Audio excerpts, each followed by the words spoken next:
First, the headlines. Posh senior residence raises over $200,000 to provide staff bonuses. Stranger stabs man on street, says, "Welcome to Uptown." Lincoln Park High School reinstating 2 of 3 coaches.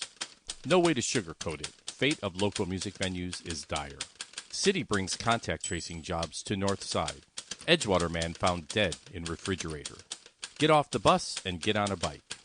Battle rages over Boystown name. Feds reviewing scores of local gun cases for Operation Legend. Chicago's home-sharing regulations may help prevent party problem locations. This is Reno Lovison, executive producer at Chicago Broadcasting Network. We're pleased to continue our alliance with Inside Publications, enabling us to provide summaries of news from their 3 local newspapers, distributed throughout Chicago Lakefront communities, including the Inside Booster, News Star, and the Skyline. This is the August 2020 podcast summary. Listeners will have access to the complete stories presented by picking up any of the Inside Publications offered for free at various locations throughout the Lakefront communities, or visit InsideOnline.com. Stand by for a quick summary of the news after about 20 seconds of our theme song, Foster Avenue Beach by Steve Solomon. To the lake with the shore of the 2244 Foster Avenue Beach. Yes, I took it to me. Where the wind's picking up on the yeah. It is driving in on to the lake with the shore. Yes, the lake with the shore of the 2244 Foster Avenue Beach. Yes, you are too good to me. Yes, you are too good to me. Now let's take a look at the Inside Publication news. Chow Bus Incorporated, an Asian food and grocery delivery startup headquartered in Chicago, is delivering fresh food. Originally set up to service restaurants, their grocery orders used to account for only 10% of all of their orders. Now they account for 20%, according to the company's CEO, Lenshin Wen. All Chow Bus grocery orders in the Chicago area are prepared by Chinatown Market, located in Chicago's Chinatown neighborhood. Thomas J. O'Gorman says some of his Wicker Park neighbors have recently made contact to say that if he should need the police for any reason, he should call the Wicker Park Mutual Aid Society. They, not the Chicago police, will respond to any emergency. Pick up the paper to read his entire thoughts on this idea. Don Conover, husband of cabaret queen Denise Tomasello, was lost to cancer.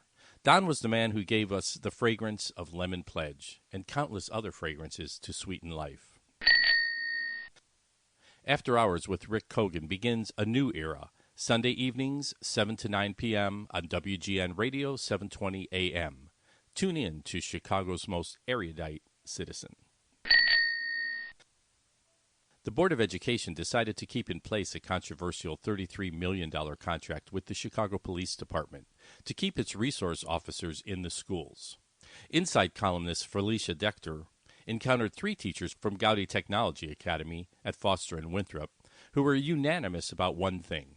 The $33 million should be used in a lot better ways, such as nurses, social workers, and counselors. Lori Lightfoot has said that she will pretty much leave the decision to the local school councils to make their own decisions on whether or not to have a resource officer. The July 1st edition of Inside Publications included a story that began with nearly 300 sculptures, fountains, and monuments. The Chicago Park District is steward to a truly world-class collection of public art. But increasingly, those pieces of public art are today being threatened.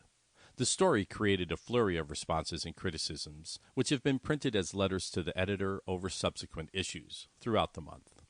In a related story, with Chicago statues and outdoor art continuing to be vandalized and threatened with destruction, perhaps one of the most vulnerable pieces is the Western red cedar totem pole carved by the late master carver Tony Hunt, who was considered by many to be one of the greatest artists from the Pacific Northwest. Does Chicago need to plan ahead to protect a world-famous art piece that's hidden in plain sight? Employees of the Claire, a posh senior residence at 55 East Pearson, often say the best part of working for the community is the residents. This sentiment has been truer than ever throughout the COVID-19 outbreak, which has affected the senior population at alarming rates. As COVID-19 descended upon the United States, the Clare implemented a number of changes to prevent the negative effects of the virus seen in so many retirement communities across the country. New restrictions were unveiled seemingly every day to keep residents out of harm's way, prompting employees to react quickly and adjust to tasks outside of their job descriptions. The Clare drivers sorted and delivered mail directly to residents' apartments. The dining team pivoted to all delivery service. Housekeeping took to religiously cleaning common areas and high touch points. And fitness classes and programming went virtual. In typical fashion, the Clare residents were quick to step up and acknowledge the extraordinary efforts of employees.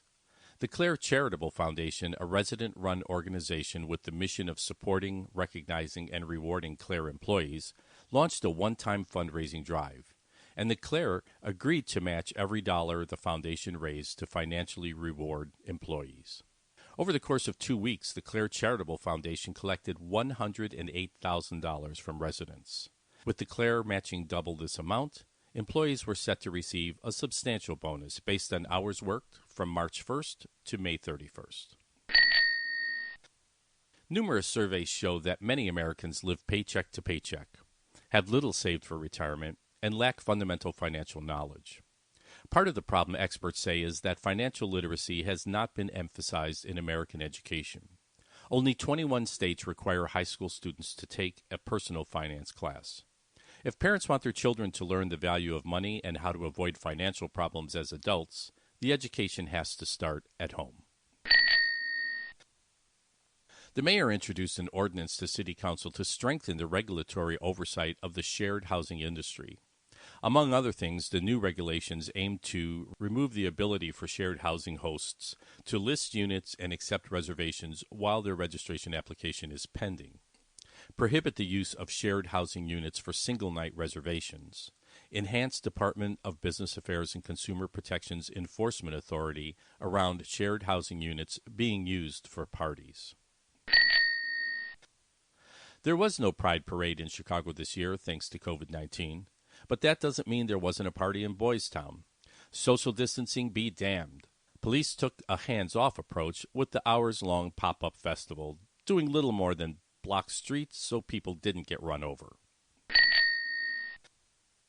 Lincoln Park High School is reinstating 2 of 3 coaches who had been ousted earlier this year due to multiple allegations of serious misconduct involving the athletic program and the boys' basketball team during what they later called an unauthorized trip to Michigan. Brian Rosen, an Uptown man facing murder charges for allegedly smothering his 25-year-old wife Isabel to death with a pillow because she was screaming during a schizophrenic episode, was himself found dead this weekend, an apparent suicide. Rosen's defense attorney called Isabel Rosen's death a sudden and intense tragedy. He said both of the Rosens took medications for psychiatric conditions. They were married for 3 years and had no children. On the crime beat, Chicago police are conducting a death investigation after a 58-year-old Edgewater man was found dead with signs of trauma on his body wrapped in a bedsheet inside the refrigerator of his 5th-floor apartment at Hollywood Towers Condominium, 5701 North Sheridan. The Cook County Medical Examiner has determined the victim had been strangled and appeared to have suffered bite wounds on his neck. Police are looking for a man who stabbed a stranger on the street June 27th around 9:20 p.m. on the 900 block of West Montrose after telling the 27-year-old victim, "Welcome to Uptown." A career felon is charged with burglarizing a Rogers Park business, just 3 months after the state released him early from prison for his 7th burglary conviction. 3 people were attacked in a pair of violent robberies on the CTA's Red Line downtown. No arrests have been made. Groups of 4 or 5 teenage offenders dressed in black were involved in both the crimes, police said. Chicago police are investigating 2 armed carjackings that were reported in the Loop and Bucktown. Detectives have not linked the cases. A dispute between 2 groups of people outside a River North bar spiraled into a shooting, after which a 21-year-old male was charged with attempted murder and aggravated discharge of a firearm and ordered held without bail. Chicago police are investigating 2 armed robberies of the same Lincoln Park convenience store at 2619 North Clark. The shop has been targeted by robbers at least 5 times since March, according to police records. A 25-year-old woman reported being sexually assaulted and robbed by a knife-wielding man around 4 a.m. near Lincoln Park Zoo. A North Carolina man admitted to throwing a brick through a display window and taking a belt, backpack, and shoes valued at over $1,700 from a Magnificent Mile boutique because people weren't giving him enough money while panhandling. Prosecutors charged Juan Sanchez, 37 of Logan Square, with felony aggravated criminal sexual assault, felony kidnapping, and aggravated robbery in conjunction with an attack on the 100 block of East Huron, near the Magnificent Mile. He is also charged with 3 misdemeanor counts of public indecency for incidents involving female joggers and pedestrians.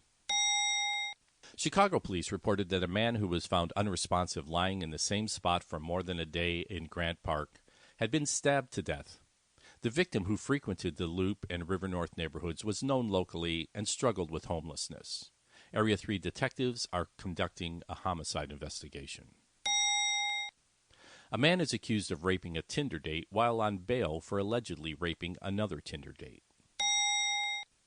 It looks like a creative thief hid inside the Macy's store at Water Tower Place around closing time with the intention of getting locked inside. He succeeded.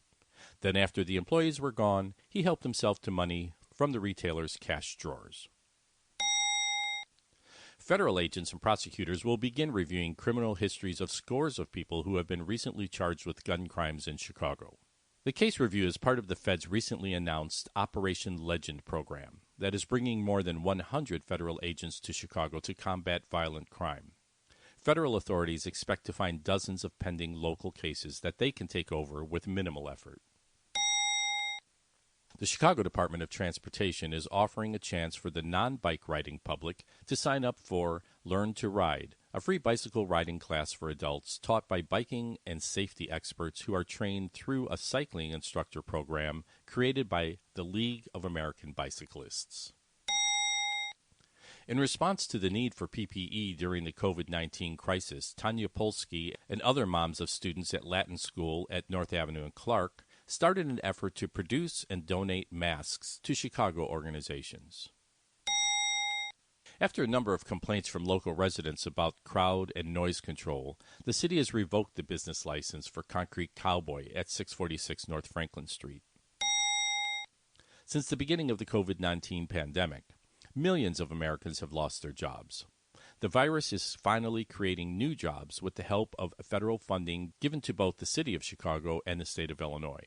The new jobs being created are for contact tracers. Chicago has allocated $56 million to this program, hiring 600 new tracers. The state is hiring another 4,000. This job requires only basic communication skills and a willingness to help people.